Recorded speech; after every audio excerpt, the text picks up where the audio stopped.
ഞാൻ മാത്രമല്ല ദിലീപേട്ടന് കോമ്പിനേഷൻ, ഉദിത് നാരായൺ. അതെ, അതെ. ഉദിത്ജിയുടെ ഭയങ്കര കോമ്പിനേഷൻ അതെ. സോങ്സ് ഉണ്ട്. പിന്നെ ശങ്കർ സാറുണ്ട്, അതെ. ശങ്കർ മഹാദേവൻ. അപ്പൊ അതിന്റെ കൂടെ ഞാനും ഉണ്ട്. അന്ന് പാടി വെച്ച പാട്ടുകൾ ഇന്നും ട്രെൻഡായിട്ട് നിൽക്കുന്നു എന്ന് പറയുമ്പോൾ അതൊരു വലിയൊരു സന്തോഷമാണ്. പഴയ നല്ല മെലഡി സോങ്സ് നിൽക്കുന്നുണ്ട്, അത് വേറെ കാര്യം. കാരണം എനിക്ക് ലൈവ് എന്ന് പറഞ്ഞാൽ ഭയങ്കര ഒരു ക്രേസ് ആണ് ശരിക്കും. കാരണം ഓഡിയൻസിന് വേണ്ടി പാടുക എന്നുള്ളത് ഒരു വലിയൊരു കാര്യമാണ്. അത് അപ്പൊ അന്നൊക്കെ എന്ന് പറഞ്ഞാൽ ഒരു CD വിറ്റ് പോകണം, ഒരു കമ്പനിക്കാർ പറയുമ്പോഴാണ് നമ്മൾ അറിയണത് ഇത്ര CD വിറ്റ് പോയി. ഇന്നിപ്പോ അങ്ങനെയല്ല, നമ്മൾ യൂട്യൂബിൽ ഇട്ടാൽ അല്ലെങ്കിൽ ഏതെങ്കിലും ഓഡിയോ പ്ലാറ്റ്ഫോമിൽ ഇട്ടാൽ നമുക്ക് എല്ലാത്തിന്റെ നമ്പേഴ്സ് നമുക്ക് അറിയാൻ പറ്റും. വെള്ളിയേട്ടൻ 2000 വെള്ളിയേട്ടനിലാണ് പാടുന്നത്. ഇപ്പൊ 25 വർഷമായി പ്ലേ ബാക്കിൽ. അതിനു മുമ്പ് ഒരു 10 വർഷം മുമ്പ് ഞാൻ ഗാനമേളകൾക്ക് പാടാൻ തുടങ്ങി. കഴിഞ്ഞ ദിവസം ഒരു പ്രോഗ്രാമിന് എൻ്റെ വേടന്റെ ഒരു പാട്ട് പാടാമെന്ന് വെച്ചു. അപ്പൊ അതെനിക്ക് നമുക്ക് പറ്റുന്ന കാര്യം.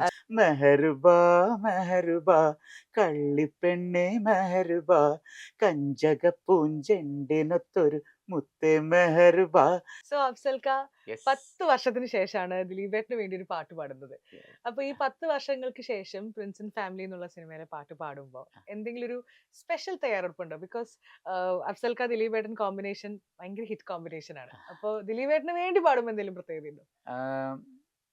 അതുണ്ട്, പ്രത്യേകതയുണ്ട് തീർച്ചയായിട്ടും. ഈ പറഞ്ഞ പോലെ പണ്ട് മുതലേ ദിലീപേട്ടന് പാടുമ്പോൾ, കാരണം നമുക്കറിയാലോ ദിലീപേട്ടൻ്റെ എല്ലാ ആ കാലഘട്ടത്തിലുള്ള സിനിമകളൊക്കെ തന്നെ കോമഡിയും ഇതൊക്കെ കൂടി ഒരു ഈ പറഞ്ഞ ഒരു ജനപ്രിയനാണ് പുള്ളി. അപ്പൊ ആ രീതിയിലുള്ള പാട്ടുകളാണ് എനിക്കും കുറെ പാടാൻ പറ്റിയിട്ടില്ല.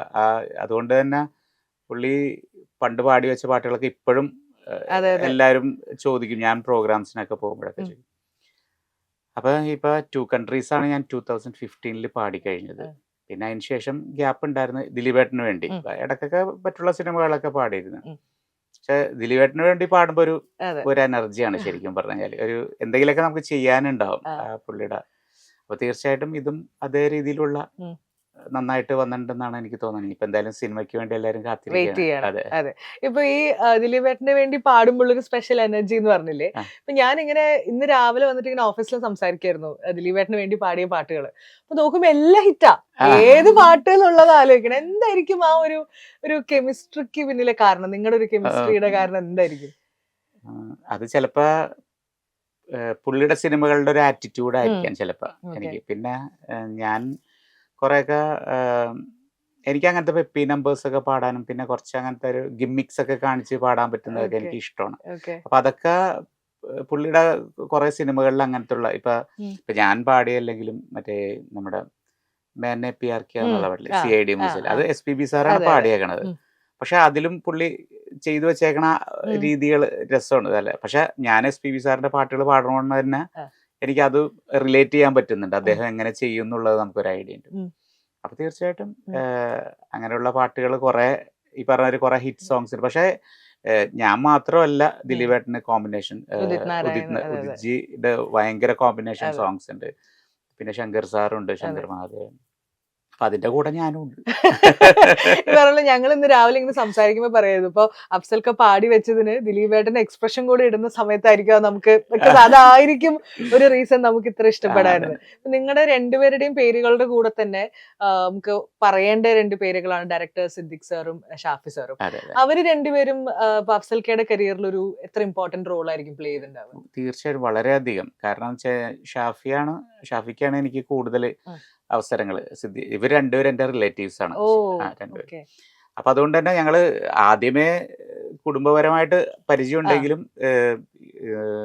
ഫസ്റ്റ് ഞാൻ പാടുന്ന ഷാഫിയുടെ ഫിലിമിന് വേണ്ടി, ഷാഫിക്കയുടെ ഫിലിമാണ് കല്യാണരാമനിൽ. അപ്പൊ അത് കഴിഞ്ഞ് എനിക്ക് തോന്നുന്നു ഷാഫിക്കയുടെ എനിക്ക് തോന്നുന്നു 8ഓളം സിനിമകൾ ഞാൻ പാടിയിട്ടുണ്ട്. അതിൽ ഓൾമോസ്റ്റ് എല്ലാം നല്ല ഹിറ്റ് സോങ്സ് ആണ് കിട്ടിയത്. പിന്നെ അത് കഴിഞ്ഞിട്ട് സിദ്ദീഖ് അണ്ണന്റെ ഞാൻ പാടി.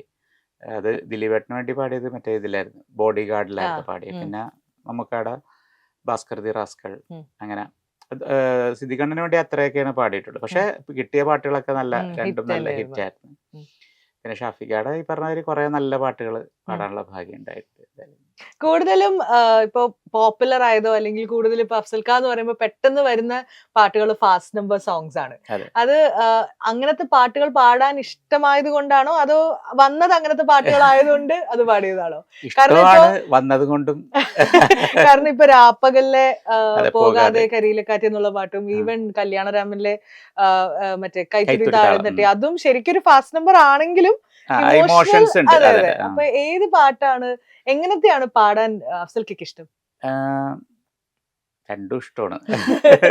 പ്രിപ്പറേഷൻ കൂടുതൽ വേണ്ടത് ഏതാ? കാരണം ഒരു സിനിമയ്ക്ക് വേണ്ടി പാടുമ്പോ എപ്പോഴും നമ്മൾ സിനിമ എന്ന് പറഞ്ഞ ഒരു കൊമേഴ്ഷ്യൽ ഫിലിമുകൾ വരുമ്പോൾ അങ്ങനത്തെ ആൾക്കാർക്ക് എൻജോയ് ചെയ്യാൻ പറ്റുന്ന രീതിയിലുള്ള പാട്ടുകൾ. അപ്പൊ അങ്ങനത്തെ പാട്ട് കിട്ടുമ്പോൾ കുറെ കൂടി നമുക്ക് ഗുണം ചെയ്യും. കാരണം ഇപ്പൊ പറഞ്ഞ അന്ന് പാടി വെച്ച പാട്ടുകൾ ഇന്നും ട്രെൻഡായിട്ട് നിൽക്കുന്നു എന്ന് പറയുമ്പോൾ അതൊരു വലിയൊരു സന്തോഷമാണ്.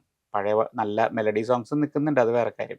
പക്ഷെ പുതിയ ജനറേഷനിലും പിള്ളേർക്കൊക്കെ കൂടുതൽ കേൾക്കാൻ ഇഷ്ടം ഇങ്ങനെയുള്ള അടിപൊളി പാട്ട്, ചിരിമണി മുല്ലേ, ഇഷ്ടമല്ലടാ, അങ്ങനെയൊക്കെയുള്ള പാട്ടുകളായിരിക്കും.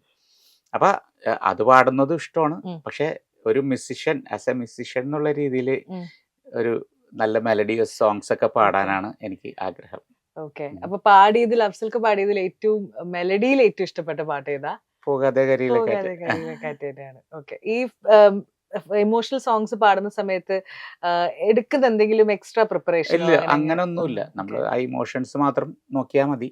പിന്നെ പിന്നെ നമ്മുടെ ഒരു എക്സ്പീരിയൻസ് ആണല്ലോ എല്ലാം നമ്മൾ ചെയ്യുമ്പോൾ അതിനനുസരിച്ച് എന്ത് വേണം ചിലപ്പോൾ ഡയറക്ടർ പറയും, അല്ലെങ്കിൽ മ്യൂസിക് ഡയറക്ടർ പറയും. അപ്പൊ അവര് പറയുന്നത് നമുക്ക് കൺവേ ചെയ്തിട്ട് നമുക്ക് നമ്മുടെ കൂടി ഒരു കോൺട്രിബ്യൂഷൻ എന്തൊക്കെ ചെയ്തിട്ട് ചെയ്യാൻ പറ്റും എന്നുള്ളത് നോക്കിയിട്ട് ചെയ്യും. ഈ ആക്ടേഴ്സിനെ പൊതുവെ പറയൂലോ ഡയറക്ടേഴ്സ് ആർട്ടിസ്റ്റ് ആണ്, ഡയറക്ടർ എന്താണോ പറയുന്നത് ഞാൻ അത് മാത്രമേ ചെയ്യുള്ളൂ എന്ന്. അപ്പൊ അഫ്സൽക്ക് എങ്ങനെ ഒരു കമ്പോസേഴ്സ് ആർട്ടിസ്റ്റ് ആണോ? അങ്ങനെ ആവണം. ചിലപ്പോ ചില കമ്പോസേഴ്സ് ചിലപ്പോ ഫ്രീഡം തരും നമുക്ക് എന്താണ് ചെയ്യാൻ പറ്റുന്നുള്ളത്. അപ്പൊ അതും നമ്മൾ ചെയ്യണം. ഇപ്പൊ ചില സിനിമകളിൽ ജഗതി ചേട്ടനും സലീം കുമാറൊക്കെ കയ്യിൽ നിന്ന് കിട്ടൊക്കെ ചെയ്യില്ല എന്ന് പറഞ്ഞ മാതിരി അങ്ങനെ നമുക്ക് ചാൻസ് ഒക്കെ കിട്ടും. അങ്ങനെ കയ്യിൽ നിട്ടതിൽ ഏറ്റവും വർക്കായ ഒരു സാധനം അങ്ങനെ കുറച്ച് ഫുള്ളൊക്കെ മ്യൂസിക് ഡയറക്ടറിന് ഇരിക്കട്ടെ.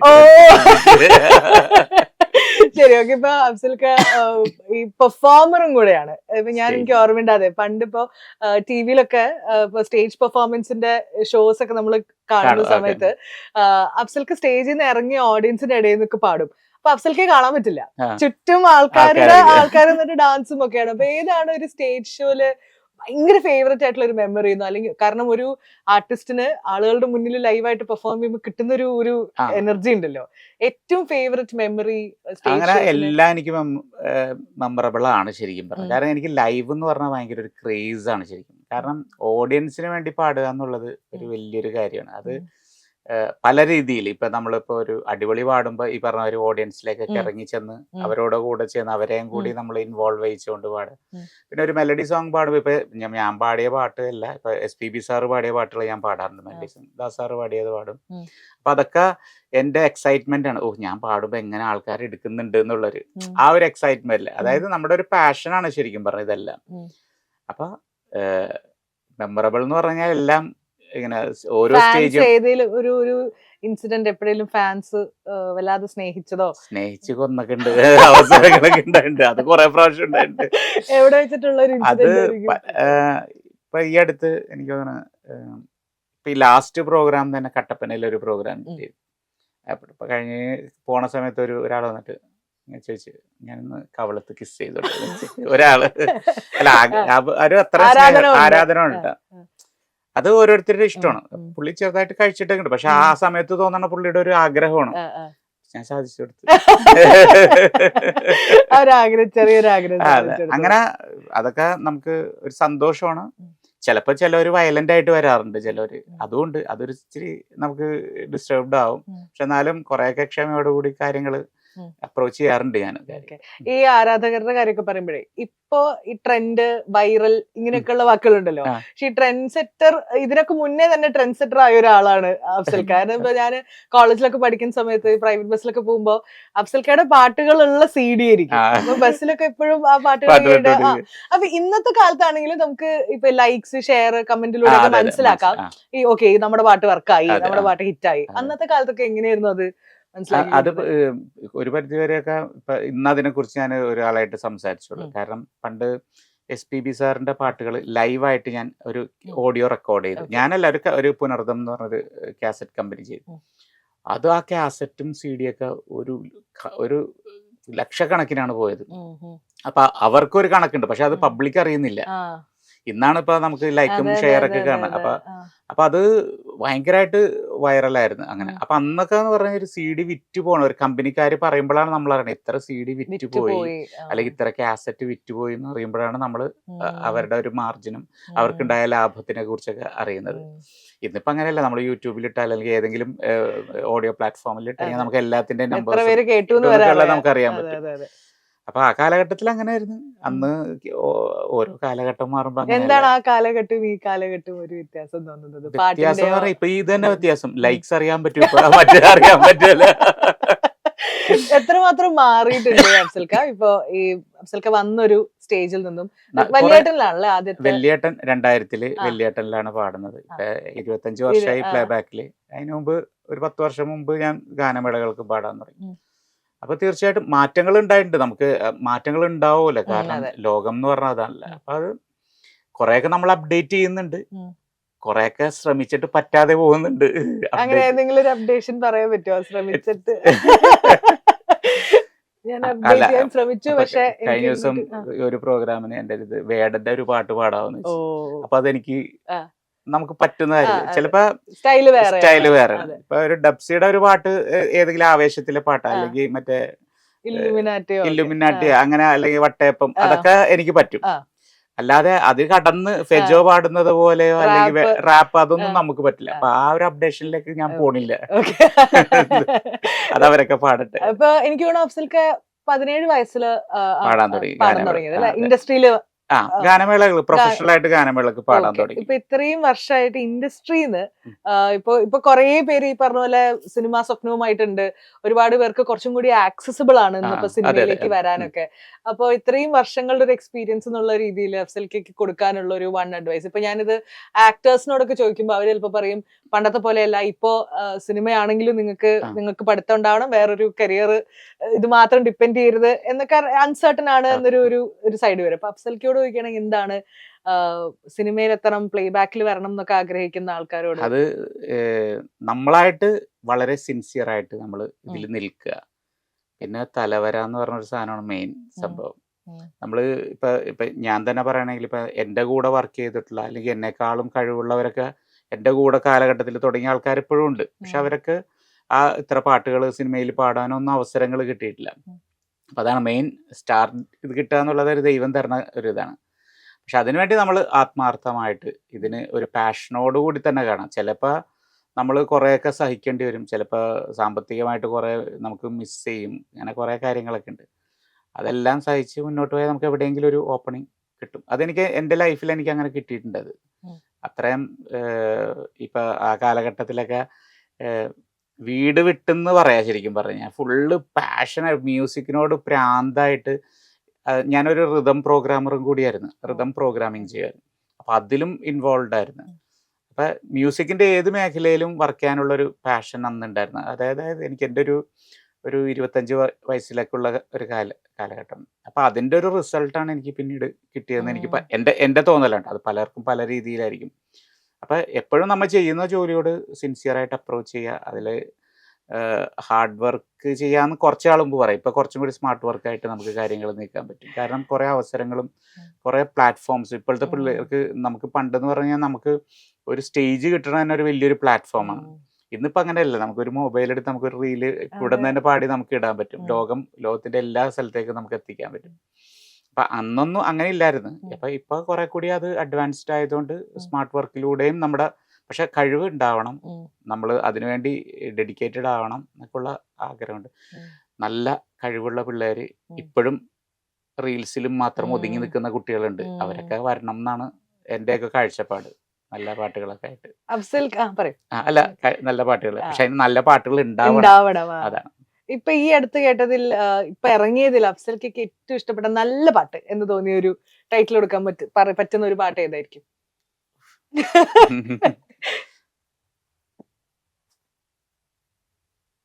അങ്ങനെ ചോദിക്കണെങ്കിൽ അടിപൊളി പാട്ടുകൾ എനിക്ക് വട്ടയപ്പം എന്നുള്ള ഒരു ദപ്സി പാടിയ പാട്ട് എനിക്ക് ഭയങ്കര ഇഷ്ടമായി. ഓക്കെ. അത് ഇങ്ങനെ ഇപ്പോഴത്തെ ഓരോ ട്രെൻഡാണല്ലോ അതെ, നമുക്ക്. അതെ. ഇപ്പൊ ആ പാട്ട് ഞാൻ പാടിയാൽ എന്റെ സ്റ്റൈലിലായിരിക്കണം, പക്ഷെ ഡബ്സി പാടിയപ്പോൾ അതൊരു വേറൊരു മോഡലായി. പക്ഷെ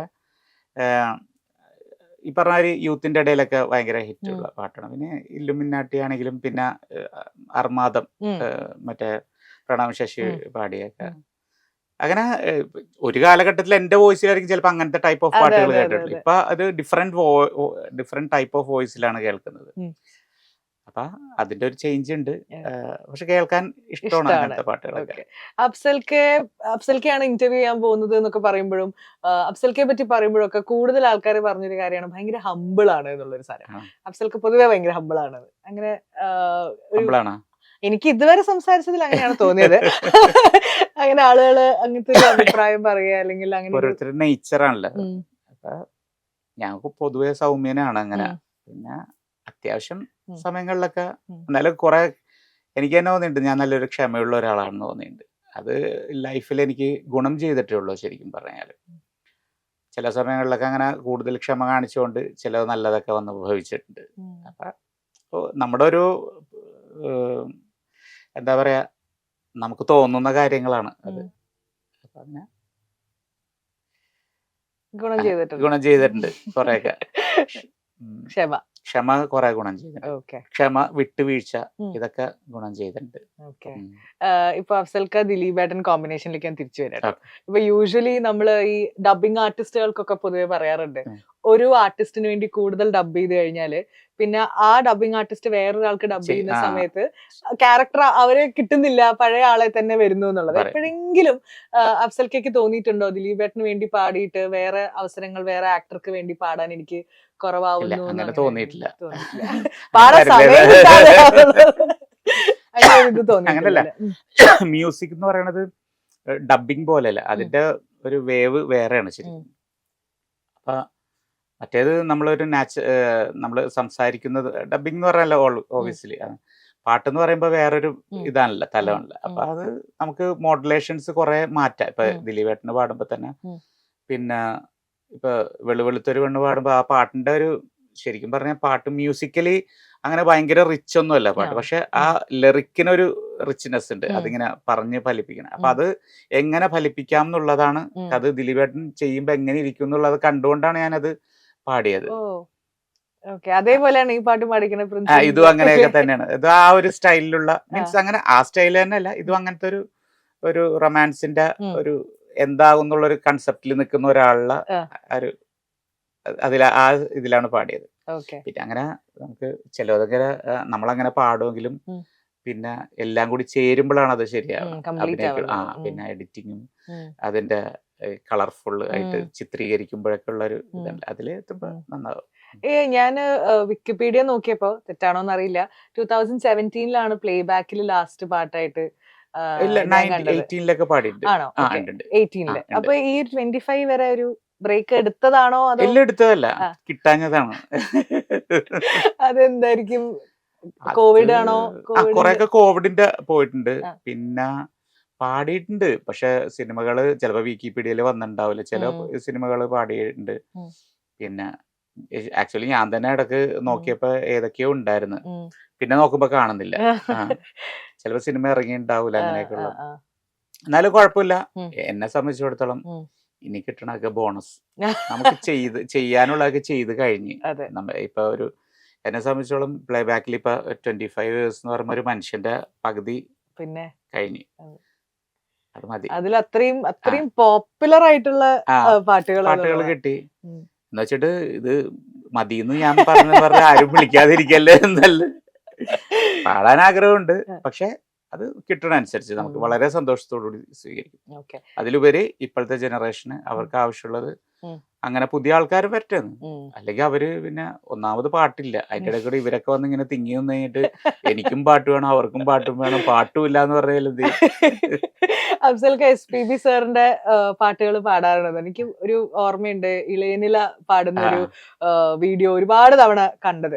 അപ്പോ നമ്മൾ ഈ സിനിമയിലൊക്കെ നോക്കുകയാണെങ്കിൽ, ആക്ടേഴ്സിനൊക്കെ നോക്കുകയാണെങ്കിൽ, ഒരു ആക്ടറുടെ ഫേസ് കട്ടുള്ള മറ്റൊരു ആക്ടർ, അങ്ങനെയൊക്കെ അവർക്ക് യൂഷ്വലി ഒരു കുറച്ച് സ്ട്രഗ്ലിംഗ് പീരീഡ് ആയിരിക്കും ഇൻഡസ്ട്രിയിൽ, ആ. കുറച്ച് ചാലഞ്ചിങ് ഉം. ആയിരിക്കും. അഫ്സൽക്ക് എപ്പോഴെങ്കിലും അങ്ങനെ തോന്നിയിട്ടുണ്ടോ, അതോ ഇതൊരു ബോണസ് ആയിട്ടാണോ തോന്നിയിട്ടുള്ളത്? SPB സാറിന്റെ പാട്ടുകൾ പാടുന്നു, അങ്ങനത്തെ പാട്ടുകൾ അനുകരിക്കുന്നു എന്നുള്ളത്. എനിക്ക് അത് 2 രീതിയിൽ വരാൻ ചാൻസ് ഉണ്ട്. കാരണം ചിലപ്പോ നമ്മള് അദ്ദേഹത്തെ അനുകരിച്ച് പാടുന്നത് കൊണ്ട് ചിലപ്പോ ചാൻസ് കിട്ടാതെ, പക്ഷെ ഞാൻ ഇതിന്റെ കൂടെ പാരലലി തന്നെ എനിക്ക് എന്റേതായിട്ടുള്ള ഒരു സ്റ്റൈൽ ഞാൻ ഉണ്ടാക്കി എടുത്തിട്ടുണ്ടായിരുന്നു. ഇപ്പൊ ദിലീപേട്ടന് പാടിയ പാട്ട് SPB സാറ് പാടിയ മാതിരി നിങ്ങൾ പറയൂല്ലോ ഒരിക്കലും. അതെ. അപ്പൊ അത് ഞാൻ മനഃപൂർവ്വമായിട്ട് അതിനെക്കുറിച്ച് കറക്റ്റായിട്ട് കാൽക്കുലേറ്റ് ചെയ്തിട്ട് തന്നെയാണ് ഞാൻ അത് പാടുന്നത്. പക്ഷെ സാറിന്റെ പാട്ട് പാടുമ്പോ സാറിന്റെ പാട്ട് പോലെ തന്നെ ഇരിക്കണം. അല്ല, സാറിന്റെ പാട്ട് വോയിസ് പോലെ അല്ല ഞാൻ ഉദ്ദേശിക്കുന്നത്. സാർ എന്താണോ ആ ഇമോഷൻസ് ആ പാട്ടിൽ കൊടുത്തിരുന്നത് അതേപോലെ വരുത്തണം എന്ന് 100% വരുത്തണമെന്ന് ആഗ്രഹത്തോടു കൂടിയാണ് പാടുന്നത്. 50% കിട്ടിയ സന്തോഷം. ഇനിയിപ്പോ ഞാൻ അവസാനമായിട്ട് വൈൻഡപ്പ് ചെയ്യുന്നതിന് മുൻപായിട്ട് എനിക്കൊരു പാട്ട് വേണം. അത് ഞാൻ ഇന്ന് ഇങ്ങനെ രാവിലെ ഏത് പാട്ട് പാടിക്കും എന്നിങ്ങനെ എല്ലാവരുമായിട്ട് സംസാരിച്ചപ്പോൾ മൊത്തം കൺഫ്യൂഷനായി. ഏതപ്പോ പാടിക്കുക, കാരണം എല്ലാം ഇഷ്ടപ്പെട്ട പാട്ടായതുകൊണ്ട് ഫൈനലി മർഹബയിലെ മാണിക്കക്കല്ലേ അയ്യോ അത് ഒരുപാട് ആരാധന ഉള്ളതുകൊണ്ടാണ്. അത് ഒറിജിനൽ പിച്ചിൽ എനിക്ക് പാടാൻ പറ്റില്ല ഇപ്പൊ. എന്നാലും ഞാൻ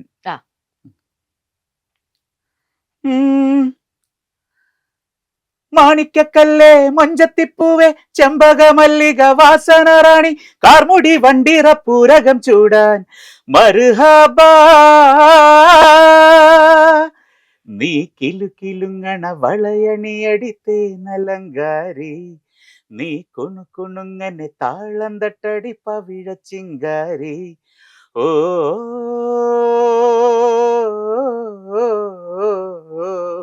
है रजिया है रजिया മെഹർബാ മെഹർബാ കള്ളിപ്പെണ്ണെ മെഹർബാ കഞ്ചക പൂഞ്ചെണ്ടിനൊത്തൊരു മുത്തേ മെഹർബാ നാളെ ഈ രസപ്പൂങ്കാവനത്തില് മധുവിധുവല്ലേ. ഒരുപാട് സ്റ്റേജിൽ പാടിയിട്ടുള്ളതുകൊണ്ടാണ് ലിറിക്സ് പോലും നോക്കാൻ എല്ലാ സോങ്സിന്റെയും ഓൾമോസ്റ്റ് ഞാൻ പാടിയ പാട്ടുകളൊക്കെ എനിക്ക് എല്ലാത്തിന്റെയും ബൈ ഹാർട്ടാണ്. അത് പ്രിപ്പറേഷന്റെ പാർട്ടാണോ? പ്രിപ്പറേഷന്റെ പാട്ടാണ്. പിന്നെ നമ്മ പാടി അത് അങ്ങനെ കാണാപ്പാടെ. അപ്പൊ ഏതായാലും താങ്ക് യു സോ മച്ച് അഫ്സൽക്ക. ഇതുപോലെ ദിലീപേട്ടന്റെ കൂടെയുള്ള ഹിറ്റ് കോമ്പോയുടെ ലിസ്റ്റിൽ ഹാർട്ട് ബീറ്റ് എന്നുള്ള പാട്ടും കൂടി വരട്ടെ.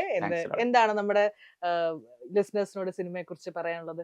സിനിമ എന്തായാലും ഏപ്രിൽ വിഷു റിലീസാണ്. അപ്പൊ എല്ലാവരും പോയി കാണുക. നല്ല സിനിമകൾ ഉണ്ടാവട്ടെ. അതായത് ഫാമിലി ആയിട്ടൊക്കെ പോയിരുന്ന് കാണാൻ പറ്റുന്ന സിനിമകൾ കൂടുതൽ ഉണ്ടാവട്ടെ. ഞാനൊക്കെ തിയേറ്ററിൽ പോയിട്ട് സിനിമ കണ്ടിട്ട് കുറച്ചായി. അപ്പം എന്തായാലും അങ്ങനെയുള്ള നല്ല സിനിമകൾ വരട്ടെ. എല്ലാ ആശംസകളും ഫ്രണ്ട്സ് ആൻഡ് ഫാമിലിക്ക്. Thank you.